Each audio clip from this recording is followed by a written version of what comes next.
Today 25/4/2020 অর্থাৎ 25শে April 2020 ইংরেজি। Subject general science, class 9, chapter number 4, chapter name structure of the atom, অর্থাৎ পরমাণুর গঠন নিয়ে আজকে আমি আলোচনা করতে যাচ্ছি। এখন পদার্থের মৌলিক উপাদান কি? পদার্থের মৌলিক উপাদান বলতে আমরা পরমাণু এবং অণুকে বুঝি, অর্থাৎ যে কোনো পদার্থই কিছু ক্ষুদ্র কণিকা দ্বারা গঠিত হয়। এই কণাদের বলা হয় পরমাণু, এবং দুই বা ততোধিক পরমাণু মিলে অণু গঠিত হয়। তাই আমরা বলতে পারি যে পদার্থ গঠিত হয় অণু এবং পরমাণু এবং অণুর দ্বারা। অর্থাৎ পদার্থের মৌলিক উপাদান হিসাবে আমরা যদি বলি তাহলে আমরা বলতে পারি পদার্থের মৌলিক উপাদান হলো আমাদের পরমাণু এবং অণু। পদার্থে থাকা আধানযুক্ত কণা সম্বন্ধে এখন আমি অধ্যয়ন করব। গত ক্লাসে অর্থাৎ যখন আমি চ্যাপ্টার 3 অ্যাটমস অ্যান্ড মলিকুলস অর্থাৎ অণু এবং পরমাণু চ্যাপ্টার নিয়ে আলোচনা করেছিলাম, তখন বলেছিলাম বা সেখানে এইভাবে সংজ্ঞায়িত ছিল যে পরমাণু হলো পদার্থের ক্ষুদ্রতম কণা যাকে আর ভাগ করা যায় না, অর্থাৎ অবিভাজ্য ক্ষুদ্রতম কণা হলো পরমাণু। এখন দেখা যাচ্ছে যে পরমাণুতে আরও কিছু বস্তু আছে যাদেরকে বলা হয় পদার্থে থাকা আধানযুক্ত কণা, যাকে বলা হয় পদার্থে থাকা আধানযুক্ত কণা। আসলে এরা কি বিশদভাবে আলোচনা করব। এরা হলো ইলেকট্রন, প্রোটন এবং নিউট্রন। ইলেকট্রন, প্রোটন এবং নিউট্রন। ইলেকট্রনকে আমরা ই চিহ্ন দ্বারা বুঝাই, প্রোটনকে পি দ্বারা প্রকাশ করি, আর নিউট্রনকে এন দ্বারা বোঝানো হয়। এখন ইলেকট্রন কি আসলে, বা ইলেকট্রন কে আবিষ্কার করেন? এই ইলেকট্রন, প্রোটন, নিউট্রন এদেরকে বলা হয় অবপারমাণবিক কণা। অবপারমাণবিক কণা। অবপারমাণবিক কণা বলতে আমরা বুঝি ইলেকট্রন, প্রোটন, নিউট্রন ইত্যাদিকে। এখন ইলেকট্রন কি বা কিভাবে ইলেকট্রন তৈরি করেছিলেন, কে তৈরি করেছিলেন তা নিয়ে আমি আলোচনা করছি। ইলেকট্রন সর্বপ্রথম আবিষ্কার করেন জে থমসন। বৈজ্ঞানিক জে থমসন ইলেকট্রন আবিষ্কার করেন। আর এই ইলেকট্রন আবিষ্কারের পূর্বে 1886 সালে আরেকজন বৈজ্ঞানিক যার নাম ই গোল্ডস্টিন গ্যাস মুখ্য নলিতে নতুন বিকিরণ আবিষ্কার করেছিলেন এবং এর নামকরণ করেছিলেন কেনেল রশ্মি। এই কেনেল রশ্মি দ্বারাই আমাদের বৈজ্ঞানিক ই গোল্ডস্টিন প্রোটনকে আবিষ্কার করেছিলেন, এবং উনি রিসার্চ করে পেয়েছিলেন যে প্রোটনটি হলো আমার ধনাত্মক আধানযুক্ত, প্রোটন হলো ধনাত্মক আধানযুক্ত, এবং ইলেকট্রন হলো যে থমসন আবিষ্কার করেছেন ঋণাত্মক আধান। ইলেকট্রন হলো আমাদের ঋণাত্মক আধানযুক্ত এবং প্রোটন হলো আমাদের ধনাত্মক আধানযুক্ত। কিন্তু বিশেষভাবে লক্ষণীয় বিষয় হলো যে ইলেকট্রন আমাদের আবিষ্কার করেছিলেন জে থমসন এবং প্রোটন আবিষ্কার করেছেন ই গোল্ডস্টিন। কিভাবে আবিষ্কার করেছেন? গ্যাস মুখ্য নলিতে যখন বিকিরণের উৎপন্ন হয়, এই বিকিরণকে তিনি কেনেল রশ্মি হিসাবে নামকরণ করেন, আর এই কেনেল রশ্মি থেকেই আবিষ্কৃত হয় আমাদের ধনাত্মক আধানযুক্ত কণা, যাকে বলা হয় প্রোটন। এখন আমি বলেছি ইলেকট্রনকে কি দ্বারা চিহ্নিত করা হয়? স্মল ই দিয়ে চিহ্নিত করা হয়, ই মাইনাস, অর্থাৎ ইলেকট্রন হলো আমার ঋণাত্মক আধানযুক্ত, এবং প্রোটনকে আমরা ছোট হাতের পি তার উপরে প্লাস চিহ্ন দেওয়া হয়, অর্থাৎ প্রোটন হলো আমার ধনাত্মক আধানযুক্ত। এখন আমি আলোচনা করব পরমাণুর গঠন নিয়ে। পূর্ববর্তী চ্যাপ্টারে অর্থাৎ অণু এবং পরমাণু চ্যাপ্টারে আমরা ডেল্টনের মতবাদ পেয়েছিলাম। ডেল্টনের মতবাদের মধ্যে কি ছিল? যে পরমাণু হলো আমার অবিভাজ্য কণা। কিন্তু এখানে যেই মাত্র বৈজ্ঞানিক জে থমসন বা ই গোল্ডস্টিন প্রোটন এবং ইলেকট্রনকে আবিষ্কার করে ফেলেছেন, তখনই ডেল্টনের এই পরমাণুবাদ তত্ত্ব ভুল বলে প্রমাণিত হলো, এবং তখন আরও কয়েকজন বৈজ্ঞানিক পরমাণুর গঠন সম্বন্ধে বিভিন্ন তথ্য আবিষ্কার করলেন, যেগুলোকে বলা হয় আমাদের পরমাণু মডেল। এই পরমাণু মডেলের মধ্যে সর্বপ্রথম মডেলটি দিয়েছিলেন থমসন, জে থমসন, তাই ইহাকে বলা হয় থমসনের পরমাণু মডেল। দ্বিতীয় মডেল দিয়েছিলেন থমসনের পরমাণুর মধ্যে দেখা গেছে যে কিছু সীমাবদ্ধতা অর্থাৎ লিমিটেশনস আছে। এই লিমিটেশনসগুলোকে ওভারকাম করার জন্য রাদারফোর্ড আরেকটি মডেল তৈরি করেন, যাকে বলা হয় রাদারফোর্ডের পরমাণু মডেল। তারপর রাদারফোর্ডের মধ্যে দুই একটি লিমিটেশনস থেকে যাওয়ার কারণে বোর বলে আরেকজন বৈজ্ঞানিক, উনি আরও কিছু মডেল প্রস্তাব করেন যাকে বলা হয় বুরের পরমাণু মডেল, এবং এখানে গিয়ে সমস্ত লিমিটেশনস শেষ হয়ে গিয়েছে। তাই আমরা ধীরে ধীরে এইগুলো আলোচনা করব যে থমসনের পরমাণু মডেলটি কি। বৈজ্ঞানিক থমসন বলেছেন, একটি পরমাণু ধনাত্মক আধানযুক্ত গোলক দ্বারা গঠিত, ইলেকট্রনগুলা তাতে অন্তঃস্থাপিত হয়ে আছে। প্রথম কথা উনি বলেছেন যে পরমাণু হলো ধনাত্মক আধানযুক্ত একটি গোলক দ্বারা গঠিত এবং তার মধ্যেই অন্তঃস্থাপিত হয়ে আছে আমাদের ইলেকট্রনগুলি। আর উনি বলেছেন যে ধনাত্মক আধান এবং ঋণাত্মক আধানের মান হইল সর্বদা সমান, তাই পরমাণুটা প্রদর্শম বা তড়িৎ উদাসীন অর্থাৎ বিদ্যুৎ পরিবহন করে না, অর্থাৎ সুস্থির থাকে। উনি আরও বলেছিলেন যে আমরা এই যে তরমুজ আমরা কিনতে পাই বা আমরা প্রায় ভক্ষণ করি তরমুজের সাথে যদি আমরা তুলনা করি, তাইলে তরমুজের যে লাল অংশটি আমরা খেয়ে নেই, সেই অংশের সাথে উনি বলেছেন যে সেই অংশটি হলো আমাদের ধনাত্মক আধানের স্থান, এবং তার মধ্যে অন্তঃস্থাপিত হয়ে আছে কি তরমুজের বিচি, সেইগুলোর সাথে তিনি তুলনা করেছেন ইলেকট্রনকে। অর্থাৎ তিনি বলেছেন যে তরমুজের বিচির মতো পরমাণুতে থাকা অংশগুলি হলো আমাদের উনি বলেছেন যে আমরা ভক্ষণ করি প্রায় তরমুজের লাল অংশকে ধনাত্মক আধানের সাথে তুলনা করেছেন, অর্থাৎ প্রোটনের সাথে তুলনা করেছেন, এবং তরমুজের বিচিকে উনি ঋণাত্মক আধান অর্থাৎ ইলেকট্রনের সাথে তুলনা করেছেন। তুলনা করে উনি উনার মডেলতে বলেছেন যে একটি পরমাণু ধনাত্মক আধানযুক্ত গোলক দ্বারা গঠিত এবং ইলেকট্রনগুলি এর মধ্যে অন্তঃস্থাপিত হয়ে আছে, অর্থাৎ তরমুজের বিচির মতো ইলেকট্রনগুলো চতুর্দিকে ছড়িয়ে আছে। আর উনি বলেছেন ধনাত্মক আধান এবং ঋণাত্মক আধানের মান সর্বদা সমান, কিন্তু চিহ্ন বিপরীতধর্মী, তাই এই বস্তুটি তড়িৎ উদাসীন। এখন আমি থমসনের পরমাণু মডেলটি ইতিমধ্যে আলোচনা করেছি। এখন আলোচনা হবে আমাদের রাদারফোর্ডের পরমাণু মডেল। রাদারফোর্ড কিভাবে পরীক্ষা করেছিলেন? তিনি একটি সোনার পাতলা পাত নিয়েছিলেন এবং এই সোনার পাতের মধ্যে দিয়ে আলফা কণাকে এমনভাবে গমন করে যেতে দিয়েছিলেন, এই আলফা কণার গমন পথেরকে লক্ষ্য করে উনি ওনার এই রাদারফোর্ডের পরমাণু মডেলটি উপস্থাপিত করেছিলেন বা পরমাণু মডেলটি দিয়েছিলেন এই আলফা কণার গতিপথের উপর ভিত্তি করে। সাপোজ এই যদি আমার একটি সোনার পাতলা পাত নেই, তাহলে দেখা যাচ্ছে যে বেশিরভাগ ক্ষেত্রেই রশ্মিগুলা আলফা কণাগুলি সোনার পাত ভেদ করে চলে গিয়েছে। বেশিরভাগ ক্ষেত্রেই উনি এই গতিপথের মধ্যে তিনটি বস্তু দেখতে পান, বেশিরভাগ ক্ষেত্রেই আলফা কণা সোজা সোনার পাতটি ভেদ করে চলে গিয়েছে। এই রকম খুব অল্প সংখ্যক আলফা কণা এই গতিপথ থেকে সামান্য বিচ্যুত হয়েছে, যেমন এই কণাটি এদিক থেকে গিয়ে এদিকে বিচ্যুত হয়ে এসেছে।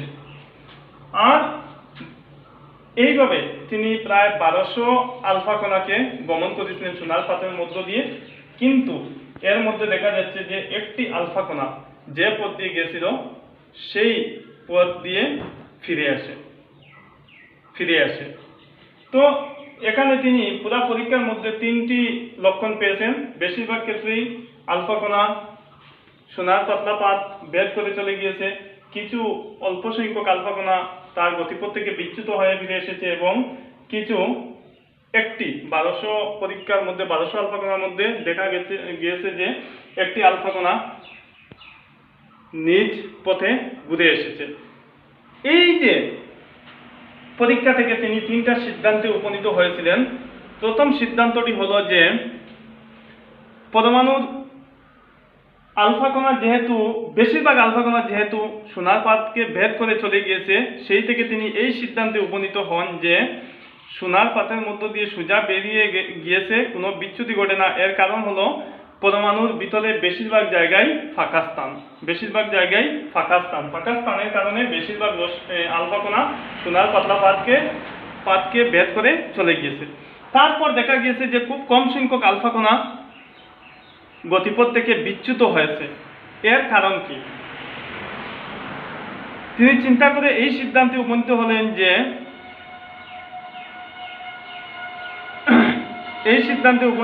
যে পরমাণুর আদান খুব কম জায়গা অধিকার করে। কেননা পরমাণুর মধ্যে আদান আছে, তা আমরা পূর্ব থেকেই জ্ঞাত, ইলেকট্রন এবং প্রোটন। তাহলে উনি এই সিদ্ধান্তে উপনীত হয়েছেন যে আদানগুলা খুব কম সংখ্যক জায়গা দখল করে রাখে বা অধিকার করে রাখে, সেই কারণে কম সংখ্যক আলফা কণা গতিপথ থেকে বিচ্যুত হয়েছে। তারপর দেখা গেছে যে এতটি পরীক্ষার মধ্যে একটি আলফা কণা যে পথ দিয়ে গতি করেছিল সেই পথে ফিরে এসেছে। তা থেকে তিনি এই সিদ্ধান্তে উপনীত হলেন যে সোনার পরমাণুটির মোট বল এবং ধনাত্মক আদান, সোনার পরমাণুর মোট বল এবং ধনাত্মক আদান কি হয়েছে, পরমাণুর ভিতরে একটি স্থানে কেন্দ্রীভূত হয়ে আছে, যে কারণে এই জায়গাকে ভেদ করে চলে যেতে পারে নাই আলফা কণা। তাই এই তিনটি সিদ্ধান্তে উপনীত হওয়ার পর ইনি উনার মডেলটি উপস্থাপন করলেন এইভাবে। তিনটি কথা বললেন। পরমাণুতে ধনাত্মক আদানযুক্ত একটা কেন্দ্র আছে যার নাম হলো নিউক্লিয়াস বা পরমাণু কেন্দ্র, আর পরমাণুর সম্পূর্ণ ভরটি এই নিউক্লিয়াসে থাকে। অর্থাৎ যে জায়গা থেকে এই আলফা কণাটি যে পথে গমন করেছিল সেই পথে ঘুরে এসেছে, সেখানকেই তিনি পরমাণুর কেন্দ্র বলে ডিক্লেয়ার দিয়েছেন এবং বলেছেন যে পরমাণুর সম্পূর্ণ ভরটি তার নিউক্লিয়াসের মধ্যেই থাকে। এরপর 2 নম্বর বলেছেন ইলেকট্রনগুলো নিউক্লিয়াসের চারিদিকে সুস্পষ্ট কক্ষপথে ঘুরে, আর বলেছেন পরমাণুগুলা আকারের তুলনায় নিউক্লিয়াসের আকার খুবই ছোট। অর্থাৎ পরমাণুর আকার বড় হলেও নিউক্লিয়াসের আকার অনেক ছোট এবং ইলেকট্রনগুলো নিউক্লিয়াসের চতুর্দিকে ঘুরে বেড়ায়। এই তিনটি তিনি ওনার পরমাণু মডেলের মধ্যে ব্যাখ্যা করেছেন আলফা কণার পরীক্ষার পর। এখন থমসনের পরমাণু মডেল আলোচনা করা হয়েছে, রাদারফোর্ডের পরমাণু মডেলও আলোচনা করা হয়েছে। এখন আমি বোরের পরমাণু মডেল আলোচনা করতে যাচ্ছি। নিলস বোর কিভাবে পরমাণু মডেল উপস্থাপন করেছেন, উনি উনার মডেলে বলেছেন পরমাণুর মধ্যে কতকগুলি বিশেষ কক্ষপথ আছে, সেই নির্দিষ্ট কক্ষপথগুলোতে ইলেকট্রনগুলা নিজ কক্ষপথে ঘুরে, প্রথম কথা। দ্বিতীয় কথা, উনি বলেছেন যে এই পরমাণু যদি এইখানে থাকে, তার নিউক্লিয়াস যদি এখানে থাকে, তার চতুর্দিকে নির্দিষ্ট কয়েকটি কক্ষপথ থাকে, এই নির্দিষ্ট কক্ষপথে ইলেকট্রনগুলা ঘুরে, প্রথম কথা। 2 নম্বর শর্ততে নিলস বোর বলেছেন তা ওনার পরমাণু মডেলে যে ইলেকট্রনগুলো এইভাবে ঘুরতে ঘুরতে কোনো ধরনের শক্তি বিকিরণ করে না।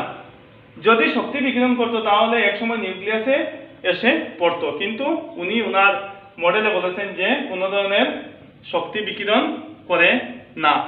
এই হলো আমার বোরের পরমাণু মডেল। এখন আমি আলোচনা করব থমসনের পরমাণু মডেলের কিছু সীমাবদ্ধতা ছিল, রাদারফোর্ডের পরমাণু মডেলের সীমাবদ্ধতা ছিল, সব শেষে বোরের পরমাণু মডেল তা সমাধান দিয়েছে। এখন থমসনের পরমাণু মডেলের সীমাবদ্ধতা হলো, থমসনের পরমাণু মডেল পরমাণুর বিদ্যুৎ প্রশমতা বা বিদ্যুৎ উদাসীনতা ব্যাখ্যা করতে পেরেছিল, কিন্তু বিজ্ঞানীদের অন্যান্য পরীক্ষালব্ধ তথ্যগুলা এই মডেল ব্যাখ্যা করতে পারছিল না। থমসন যদিও ওনার পরমাণু মডেলের মধ্যে দিয়ে বলেছিলেন যে বিদ্যুৎ উদাসীন পরমাণু, সেই কথা ঠিক আছে, কিন্তু অন্যান্য পরীক্ষালব্ধ প্রমাণ যেগুলা ছিল সেইগুলা ওনার মডেলের মধ্যে দিয়ে তুলে ধরতে পারেন নাই। সেটি হলো এই আমার থমসনের পরমাণু মডেলের সীমাবদ্ধতা। এখন রাদারফোর্ডের পরমাণু মডেলের তো অলরেডি আলোচনা করা হয়েছে, রাদারফোর্ডের পরমাণু মডেলেরও সীমাবদ্ধতা ছিল। রাদারফোর্ডের পরমাণু মডেলের সীমাবদ্ধতা ছিল ইহা যে পরমাণুগুলা কক্ষপথে ঘুরে ঠিক আছে, কিন্তু এই পরমাণুগুলা যে সুস্থির, যদি এইভাবে ঘুরতে থাকে তাহলে পরমাণুগুলা সুস্থির হতে পারে না, শক্তি বিকিরণ করতে থাকবে। কিন্তু কেন শক্তি বিকিরণ করে না সেই কথা উনি উনার মডেলের মধ্যে তুলে ধরতে পারেন নাই। এই কথা ইহাই হলো রাদারফোর্ডের পরমাণু মডেলের সীমাবদ্ধতা বা লিমিটেশন। তারপর এই সকল লিমিটেশনসগুলা কেটে বুর যে পরমাণু মডেল উপস্থাপন করেছিলেন, এই বুরের মডেলের মধ্যে দিয়ে সমস্ত কথাটি আমাদের ফুটে উঠেছে, তাই বোরের পরমাণু মডেল সমস্ত মডেলের সীমাবদ্ধতা দূর করেছে। এই যে একটি কথা, শক্তির গড় বা শক্তি এনার্জি লেভেল, শক্তি স্তর বলা হয়। এই যে কক্ষপথে অর্থাৎ নিউক্লিয়াসের চতুর্দিকে ইলেকট্রন যে কক্ষপথে ঘুরে, এই কক্ষপথগুলোকে বলা হয় শক্তি স্তর বা এনার্জি লেভেল। নিউট্রনস, এখন আমার পদার্থের মধ্যে তিনটি অবপারমাণবিক কণা ছিল, ইলেকট্রন, প্রোটন এবং নিউট্রন। ইলেকট্রন সম্বন্ধে আলোচনা করেছি, প্রোটন সম্বন্ধে বিশেষভাবে আলোচনা করা হয়েছে। এখন আসছি নিউট্রন। নিউট্রনস আবিষ্কার করেছিলেন 1932 সালে স্যার জে চেডউইক।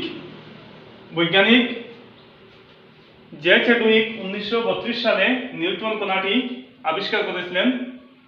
নিউট্রনের প্রতীক চিহ্ন হলো এন, স্মল এন দ্বারা নিউটনকে বোঝানো হয়। এখন একটি পরমাণুর ভর বলতে আমরা আসলে কি বুঝি?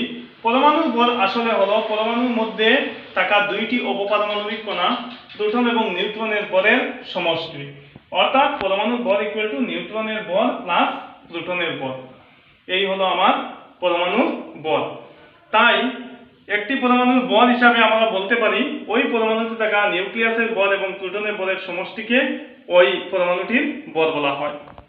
এখন আমি আলোচনা করতে যাচ্ছি how electrons are distributed in different orbits or shells. Orbit আর সেল এক কথা মানে কক্ষপথ। যে বিভিন্ন কক্ষপথে ইলেকট্রনগুলো কিভাবে বিন্যাস হয়, কিভাবে ইলেকট্রনকে বিতরণ করা হয় তা নিয়ে আলোচনা করতে যাচ্ছি।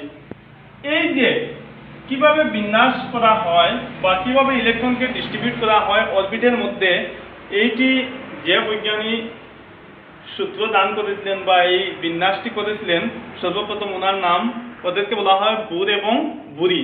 বুর এবং বুরি একত্রে এই ফর্মুলাটি গুলি দিয়েছিলেন যে কিভাবে ডিফারেন্ট অরবিটে ইলেকট্রনগুলা ডিস্ট্রিবিউট করা হয়। তো ওনারা তিনটি সূত্র দিয়েছেন, তিনটি সূত্র উপস্থাপন করেছেন। প্রথম সূত্রটি হলো নাম্বার 1, 2n² হিসাবে এক একটি শেলের মধ্যে অর্থাৎ শক্তি স্তরের মধ্যে ইলেকট্রন থাকবে। ইলেকট্রন থাকতে পারবে 2n²। এখন শেল আসলে কি? এই যদি আমার একটি নিউক্লিয়াস থাকে পরমাণু, তাহলে তার চতুর্দিকে ইলেকট্রন পরিভ্রমণ করার যে পথ যেগুলি, সেইগুলিকে বলা হয় শেল। এইগুলিকে বলা হয় শেল। তো এইখানে প্রথম যেটি শেল আছে সেই দিকে আমরা কি দ্বারা নির্দেশ করব? কে শেল। এরপরেরটি হলো কে এল, এরপরেরটি হলো এম, এরপরেরটি হলো এন। অর্থাৎ শেলকে আমরা চিহ্নিত করি কে এল এম এন। এইভাবে ইংরেজি capital letter K L M N দ্বারা আমরা শক্তি স্তরকে চিহ্নিত করি। অর্থাৎ সর্বনিম্ন অর্থাৎ প্রথম শক্তি স্তরটি হলো কে, পরেরটি হলো এল, এর পরেরটি হলো এম, এর পরেরটি হলো এন। অর্থাৎ কে এর ক্ষেত্রে হবে আমার এন এর ভ্যালু হবে, এন এর ভ্যালু কি হবে?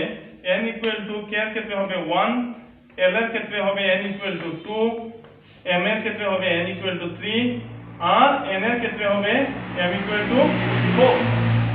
1 নম্বর, 2 নম্বর, 3 নম্বর, 4 নম্বর। কে শেলের জন্য এন এর ভ্যালু হবে 1, অর্থাৎ আমরা কি পেলাম? N equal two 1 2 3 4। অর্থাৎ এখান থেকে আমার ক্লিয়ারলি বেশি উঠবে যে কে শেলে কয়টি ইলেকট্রন থাকতে পারে। কে শেলে যেহেতু কে হলো প্রথম শেল, কে এর ক্ষেত্রে n ইকুয়াল টু 1, দেয়ারফর কে শেলে ইলেকট্রনের সংখ্যা, কে শেলে ইলেকট্রন থাকবে, কে শেলে থাকবে কয়টি থাকবে? 2n²। This equal to 2 into n এর ভ্যালু হলো কে হলো প্রথম শেল, n এর ভ্যালু হলো 1, 1²। 2 ইনটু 1² মিন্স 1 একে 1, 2 একে 2। অর্থাৎ কে শেলে আমার থাকতে পারবে দুইটি ইলেকট্রন। তারপর হলো আমার এম শেল, এম শেলে থাকবে কয়টি? 2n² হিসাবে লিখলে 2 ইনটু n এর ভ্যালু হবে m এর ক্ষেত্রে কে এল, m না সরি এল, কে পরে এল, এল শেলে হবে 2n²। 2 ইনটু n এর ভ্যালু হবে এল হইল দ্বিতীয় স্তর 2², 2 ইনটু 2² মানে 4, 2 4 = 8। দ্বিতীয় শেলে থাকবে আমার 8টি ইলেকট্রন। অর্থাৎ এখানে থাকবে 2টি, এখানে থাকবে 8টি। তারপর এম শেলে কয়টি থাকবে? 18টি থাকবে। এম শেলে থাকবে 2 into n², 2 into 3², 3² means 9, 2 into 9, 9 2 = 18। অর্থাৎ এই শেলে থাকবে আমার 18টি। তার পরবর্তী n শেলে কয়টি থাকবে? n শেলে থাকবে 2 into 4 square, 4 4s are 16, 2 into 16, 2 16s are 32, অর্থাৎ আমার থাকবে 32টি। এইরকম থাকবে। এই হলো আমার প্রথম সূত্র, যে বুর এবং বুড়ি বলেছেন প্রথম ইলেকট্রনগুলো কিভাবে থাকবে, শক্তি স্তরে 2n² হিসাবে থাকবে, n = 1 2 3, তার স্তর অনুযায়ী n এর ভ্যালু হবে। কোন স্তরে আছে? প্রথম স্তরে হলে 1, দ্বিতীয় স্তরে 2, তৃতীয় স্তরে 3, চতুর্থ স্তরে 4, অর্থাৎ এই হিসাবে আমরা পাবো 2 8 18 32। এই হিসাব মধ্যে আমরা পেলাম ইলেকট্রনের সংখ্যা কোন স্তরে কয়টি আছে। তারপরে 2 নম্বর সূত্রটিতে বলা হয়েছে যে একটি স্তর পূর্ণ না হওয়া পর্যন্ত পরবর্তী স্তরে ইলেকট্রন যেতে পারবে না। একটি স্তর পূর্ণ না হওয়া পর্যন্ত পরবর্তী স্তরে ইলেকট্রন যেতে পারবে না, অর্থাৎ প্রথম স্তর পূর্ণ হওয়ার পর দ্বিতীয় স্তরে যাবে, দ্বিতীয় স্তর পূর্ণ হওয়ার পরে তৃতীয় স্তর যাবে, এইভাবে। অর্থাৎ এখানে একটি বসিয়ে এখানে আমি বসাতে পারবো না। আমার প্রথম শেলে 2টি কমপ্লিট হতে হবে, তারপর 8টি কমপ্লিট হতে হবে, তারপর যদি বেঁচে থাকে তাহলে পরবর্তী শেলে যাবে। এই হলো আমার দ্বিতীয় সূত্র। 3 নম্বর বুর এবং বুড়ির 3 নম্বর সূত্র হলো যে সর্ববৃহৎ কক্ষে ইলেকট্রনের সংখ্যা 8টি থাকতে পারবে। এই কথার অর্থ কি? যেমন আমার কার্বন বা neon, Ni, hydrogen, helium, lithium, beryllium, boron, carbon, nitrogen, oxygen, fluorine, নিয়নের পারমাণবিক সংখ্যা হইল, অ্যাটমিক নাম্বার হলো 10। আগের চ্যাপ্টারে আমি 30টি মৌলের পারমাণবিক সংখ্যা শেখার জন্য বলেছি। পারমাণবিক সংখ্যা অতি প্রয়োজনীয় এখানে লাগবে। নিয়নের পারমাণবিক সংখ্যা হলো 10। তার ইলেকট্রনিক বিন্যাস কি হবে? KLMN। আমাদের 2n² ফর্মুলার প্রথমটিতে হবে 2, 10 থেকে 2 যদি যায় তাহলে হবে 8, অর্থাৎ তার বাইরের কক্ষে কয়টি আছে? এই যদি তার হয়, এই শেলে 2টি, পরবর্তী শেলে কয়টি আছে? 1 2 3 4 5 6 7 8, 8টি হবে। 8 থেকে বেশি যখনই হবে তখন পরবর্তী শেলে চলে যাবে, অর্থাৎ hydrogen, helium, lithium, beryllium, boron, carbon, nitrogen, oxygen, fluorine, neon, তারপর আসবে সোডিয়াম। নিয়ন পরে আসবে কি? সোডিয়াম। সোডিয়ামের ক্ষেত্রে কি হবে? Na = 11। এই 11 যখন হবে তার ইলেকট্রনিক বিন্যাস কি হবে? 2,8। কিন্তু তারপর এখানে 9 লিখলে এইভাবে লিখলে হবে না, 9 আর 2 11, এইভাবে লিখলে চলবে না। আর 8টির বেশি থাকতে পারবে না, অর্থাৎ 2,8 তারপরেই 1 বসিয়ে দেব। এই কথা বলা হয়েছে যে 8টির বেশি বাহিরের কক্ষে থাকতে পারবে না। তখন এখানে কয়টি শেল আসবে? 3টি শেল আসবে, এখানে আরো একটি হবে। এই হলো বুর এবং বুড়ির ইলেকট্রন বিন্যাসের সূত্র। প্রথম কথা হলো 2n² হিসাবে থাকতে হবে। প্রথম স্তর পূর্ণ না হওয়া পর্যন্ত দ্বিতীয় স্তরে যেতে পারবে না, দ্বিতীয় স্তর পূর্ণ না হলে তৃতীয় স্তরে যেতে পারবে না। আর 3 নম্বর সূত্রটি হলো যে সর্ববৃহৎ, অর্থাৎ বাহিরের কক্ষে আমার 8টির থেকে বেশি ইলেকট্রন থাকতে পারবে না। এখন আমি আলোচনা করতে যাচ্ছি যোজ্যতা, অর্থাৎ ব্যালেন্সি। What is ব্যালেন্সি? ব্যালেন্সি আসলে কি? যোজ্যতাটা আসলে আমাদের খুবই জানা দরকার। যোজ্যতা জানতে হলে প্রথমে আমাদেরকে একটি পরমাণুর পারমাণবিক সংখ্যা জানতে হবে, অ্যাটমিক নাম্বার আমাদেরকে জানতে হবে, অন্যথায় আমরা যোজ্যতা বুঝতে পারবো না। আচ্ছা, সহজ সরল ভাষায় যদি আমি বলি যোজ্যতা আসলে কি, কোনো পরমাণুর যোজন ক্ষমতাকে বলা হয় যোজ্যতা। একদম সংক্ষেপে বললে যোজন ক্ষমতাকে বলা হয় যোজ্যতা। তাহলে আমার ছাত্রছাত্রীরা বুঝতে হবে যে যোজন ক্ষমতা আসলে কি। যোজন ক্ষমতা হলো একটা পরমাণুর বহির্কক্ষ সর্বদা 8টি ইলেকট্রন থাকতে পারে, সেটা আমি পূর্বেই বলেছি। এই 8টি অর্থাৎ অক্টেট পূর্ণ করার জন্য যে কয়টি কম থাকে, অক্টেট পূর্ণ করতে গিয়ে কিছু কিছু পরমাণুর ক্ষেত্রে কিছু ইলেকট্রন বহির্কক্ষে থাকা ইলেকট্রনকে ছাড়তে হয়, অর্থাৎ হারাতে হয়। কিছু মৌলের বহির্কক্ষে ইলেকট্রন আরও যোগ করতে হয়। আর কিছু কিছু ক্ষেত্রে সম্পূর্ণভাবে 8টি থাকে। তো যে সকল পরমাণুর ক্ষেত্রে সম্পূর্ণ বহিঃকক্ষে 8টি থাকে তাদেরকে বলা হয় নিষ্ক্রিয় মৌল, অর্থাৎ তাদের যোজ্যতা শূন্য। অর্থাৎ যে সকল মৌলের যোজ্যতা শূন্য তাদেরকে নিষ্ক্রিয় মৌল বলা হয়। যেমন অল্পক্ষণ আগে আমি বলেছিলাম নিয়ন, নিয়নের পারমাণবিক সংখ্যা হলো 10। 10 কে যদি আমি বিতরণ করি কি হবে 2,8। অর্থাৎ নিয়নের নিউক্লিয়াস যদি এখানে থাকে, এখানে কয়টি পরমাণু থাকবে? 2টি। আর এখানে কয়টি থাকবে? 3, 4, 5, 6, 7, 8, 8টি। অর্থাৎ তার বহিঃকক্ষ সম্পূর্ণভাবে পূর্ণ। তার আর কোনো মৌল ত্যাগ করার প্রয়োজন নেই, কোনো মৌল থেকে ইলেকট্রনকে গ্রহণ করারও কোনো প্রয়োজন নেই, ত্যাগ করারও কোনো প্রয়োজন নেই। অর্থাৎ তার টেন্ডেন্সি হলো 0, অর্থাৎ তার যোজ্যতা হলো, ব্যালেন্সি হলো এই ক্ষেত্রে 0। কিন্তু যদি আমি কার্বনের কথা চিন্তা করি, বা আমার লিথিয়াম, হাইড্রোজেন, হিলিয়াম, লিথিয়ামের পারমাণবিক সংখ্যা কি? লিথিয়ামের চিহ্ন হলো Li, পারমাণবিক সংখ্যা হলো 3। লিথিয়ামের যদি এই নিউক্লিয়াস থাকে তাহলে প্রথমে আমার কয়টি হবে? লিথিয়ামের 2টি হবে। কয়টি হবে? 2টি। তাকে আমি সাজাতে হবে ইলেকট্রনিক বিন্যাস 2,1। তার পরবর্তী সেলে কয়টি প্রয়োজন? একটি আছে, একটি বসিয়ে দিলাম। কিন্তু আমাদের ফর্মুলা অনুযায়ী এই বাহিরের কক্ষে পূর্ণ করতে হলে কয়টি ইলেকট্রনের প্রয়োজন? 8টি ইলেকট্রনের প্রয়োজন। 8টির মধ্যে কয়টি আছে? একটি আছে। এই মৌলকে 2টি অপশন আছে, হয় সে একটি মৌল ত্যাগ করতে লাগবে, নতুবা সে 60টি ইলেকট্রন গ্রহণ করতে হবে। কিন্তু একটি ইলেকট্রন দ্বারা 60টি ইলেকট্রন গ্রহণ করা সম্ভব নয়, তাই এই ক্ষেত্রে একটি ইলেকট্রনকে ত্যাগ করতে হবে। এই যে একটি ইলেকট্রনকে ত্যাগ করে তার বাহিরের কক্ষে এই কক্ষে নেমে আসবে, অর্থাৎ এই কক্ষ শেষ হয়ে যাবে, এই কক্ষে আসবে। এই কক্ষে আসলে তার বহিঃকক্ষ পূর্ণ আছে। 2টি হলে এই কক্ষ পূর্ণ থাকে, প্রথম কক্ষ 2টি হলে পূর্ণ থাকে, তার প্রথম কক্ষ পূর্ণ হয়ে গেছে এবং একটি ইলেকট্রন সে ত্যাগ করছে, এই কারণে তার যোজ্যতা হলো 1। এই নিয়নের যোজ্যতা হলো 0, কিন্তু লিথিয়ামের যোজ্যতা হলো 1, কেননা একটি ইলেকট্রন সে ত্যাগ করতে হয়েছে। বরনের ক্ষেত্রে কি হবে? হাইড্রোজেন, হিলিয়াম, লিথিয়াম, বেরিলিয়াম, বরনের হলো B হলো 5। বরনের অ্যাটমিক নাম্বার হলো, পারমাণবিক সংখ্যা হলো 5। হাইড্রোজেন, হিলিয়াম, লিথিয়াম, বেরিলিয়াম, বরন। কার্বনের হলো 6। তো বরন 2,5 কে সাজালে 2,3 হবে। অর্থাৎ তার বাইরের কক্ষে কয়টি ইলেকট্রন আছে? 3টি।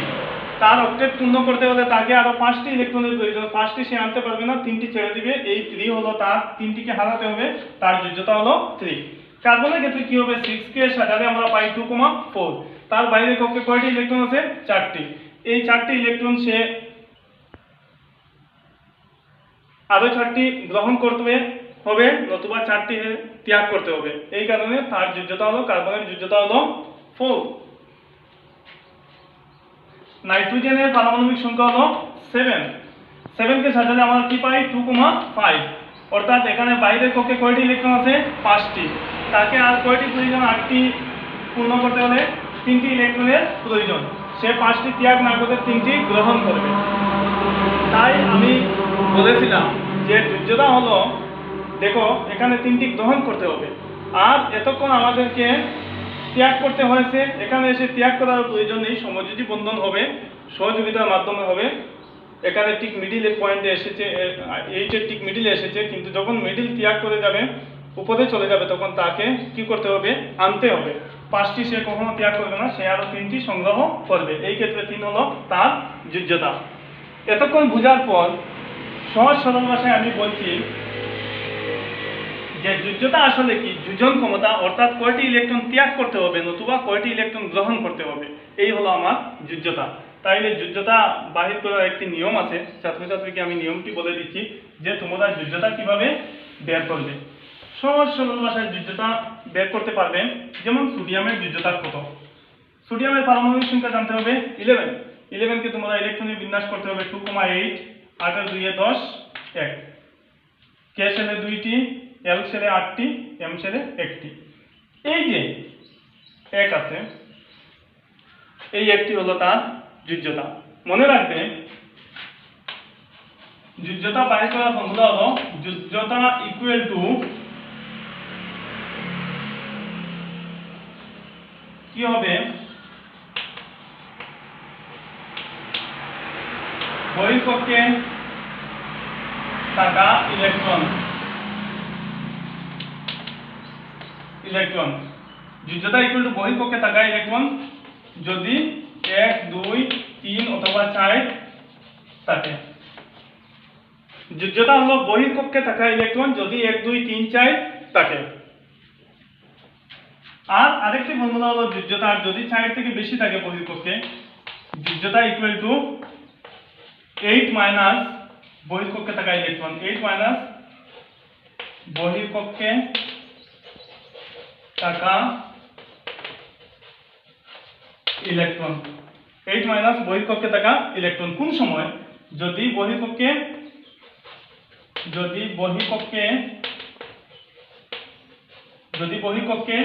5 6 7 বা 8 থাকে। এই হলো আমার মেইন সূত্র যোজ্যতা নির্ণয় করার উপায়। বহিঃকক্ষে থাকা ইলেকট্রনের সংখ্যা যদি 1 2 3 4 বহিঃকক্ষে থাকে, 4 পর্যন্ত থাকে, তাহলে আমার যোজ্যতা হবে 1 থাকলে 1 2 থাকলে 2 3 থাকলে 3 4 থাকলে 4।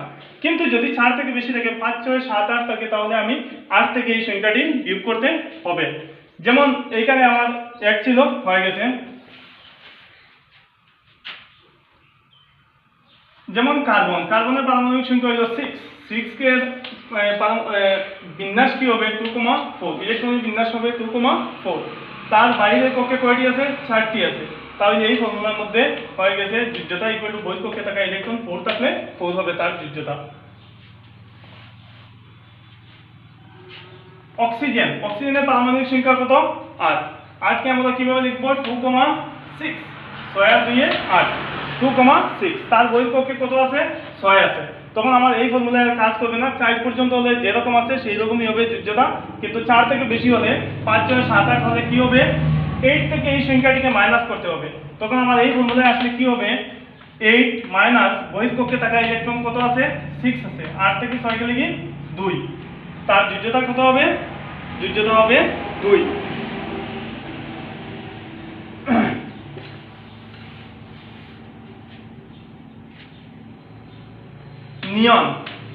নিয়নের পারমাণবিক সংখ্যা কত? 10 কে আমরা ইলেকট্রনে বিন্যাস করলে কি হবে? 2,8। তো এটির বহিঃকক্ষে কি আছে? 8 আছে। আমার 1 থেকে 4 পর্যন্ত থাকলে যার সংখ্যাটি থাকবে সেই সংখ্যাটির যোজ্যতা, কিন্তু 4 থেকে বেশি হলে বিয়োগ করতে হবে। কাকে বিয়োগ করতে হবে? এই বহিঃকক্ষে থাকা ইলেকট্রনকে বিয়োগ করতে হবে। কার থেকে বিয়োগ করতে হবে? 8 থেকে বিয়োগ করতে হবে। অর্থাৎ 8 মাইনাস এখানে কত আছে? 8, 8 থেকে 8 গেলে কি 0। এই যে যোজ্যতা 0, অর্থাৎ তার বহিঃকক্ষ পূর্ণ। এই বহিঃকক্ষ পূর্ণ থাকা মৌলগুলোকে বলা হয় নিষ্ক্রিয় মৌল, অর্থাৎ তাদের রিঅ্যাকশন করার কোনো টেন্ডেন্সি নেই। এই হলো আমার যোজ্যতা সম্বন্ধে তোমরা ভালোভাবে বুঝতে পারলে বলে আমি আশা করি, এবং পাঠ্য বই পড়লে তোমরা আরও বিশেষভাবে বুঝতে পারবে এবং এই ফর্মুলা দুইটি মনে রাখার চেষ্টা করবে।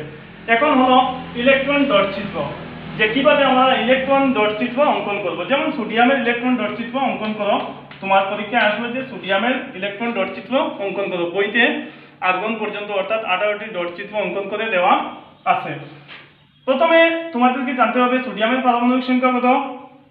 11। সোডিয়ামের পারমাণবিক সংখ্যা 11। তার ইলেকট্রনীয় বিন্যাস কি? তার ইলেকট্রনীয় বিন্যাস লিখতে হবে।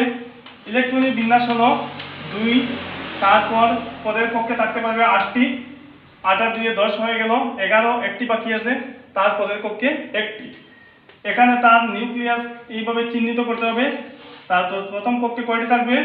2টি, এইভাবে স্টার দিয়ে আমি দিলাম 2টি। তার পরবর্তী কক্ষে কয়টি থাকতে হবে? 8টি, 1 2 3 4 5 6 7 8। এই হলো 8টি হয়ে গেল। তার পরবর্তী কক্ষে কয়টি থাকতে হবে? 1টি থাকতে হবে।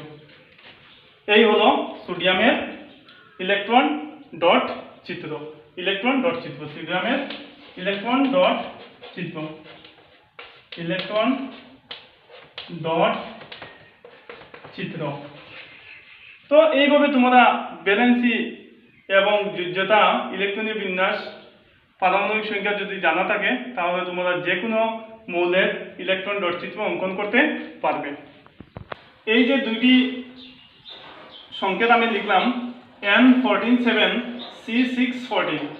এই কথাটির অর্থ কি এটা আমি তোমাদেরকে বুঝিয়ে দিচ্ছি।